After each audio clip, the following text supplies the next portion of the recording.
namwe. Museveni ntayagala njogera nammwe. Maaso gammwe mulabe. Kati kambabulireko abaana ba Kasese emyaka 35 egiyise Museveni ng'alina abayekera bakwata emundu ne bagenda ne batta abantu baffe. Abantu bali more than 500,000.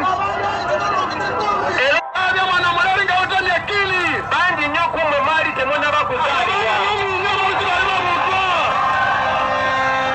Era Museveni asobodde okusigala mu buyinza kubanga twawulayawula akozesa kye bayita divide and rule. Ate abadde nga making sure buli muntu avaayo n'abantu be either amutta oba amusiba. Ensonga lwaki?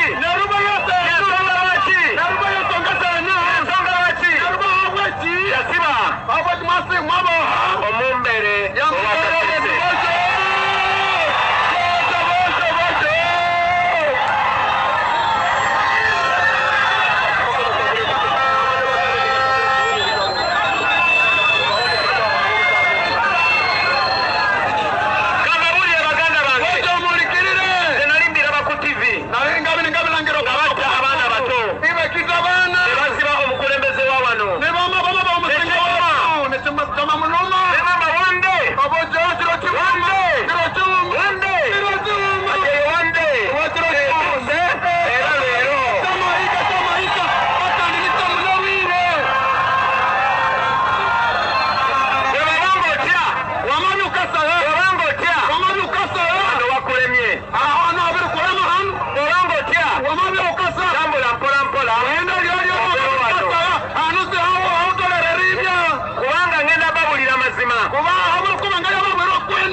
Museveni amaze emyaka gyonna ng'atulimbalimba ate tewali omuntu amuchalenginga kubanga bonna babadde bateyi banne kubanga bonna bana bapolitician.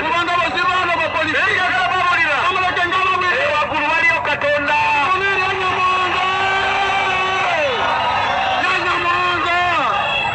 Era oyo Katonda yagenda mu ghetto n'ajjayo ekibanda n'agamba mugyeko.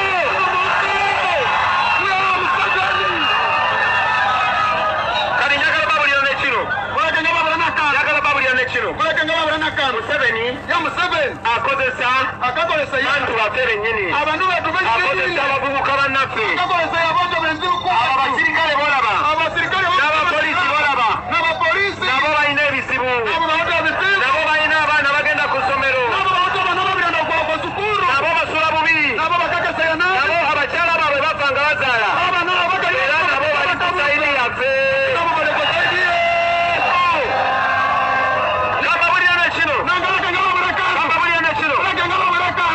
Ntambudde Uganda yonna okuva Arua paka Koboko paka Karamoja paka Busoga naye nga abakomanda abapoliisi bonna bafaanagana era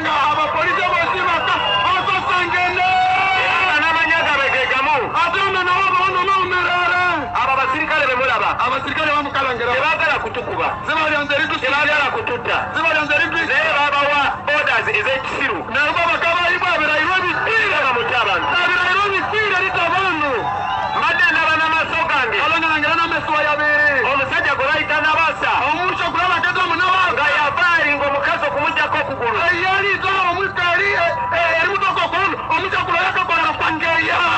Oyo Nabasa ava wano Bukonjo. Kati mugulewo amaaso gammwe mulabe.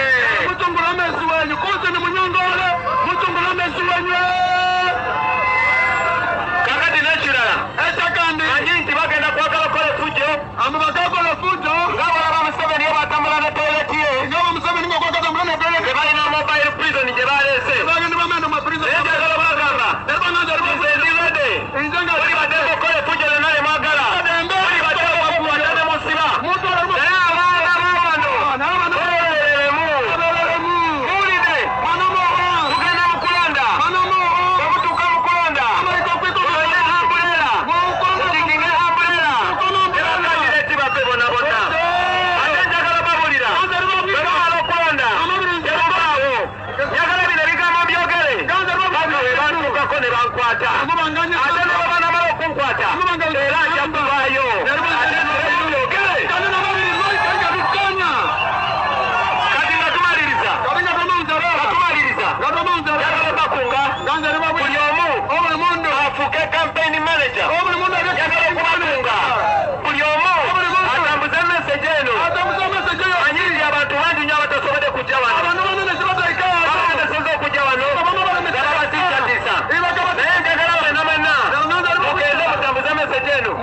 nekengezuwa buli omu alonda n'abakadde abali mu nyumba mubayambe abaana ba bodaboda mubayambe mubatwale balonde abaana bakazese mubagambe abaana bakazese mubagambe Bobi Wine abagambye abayise ku pate y'okulayira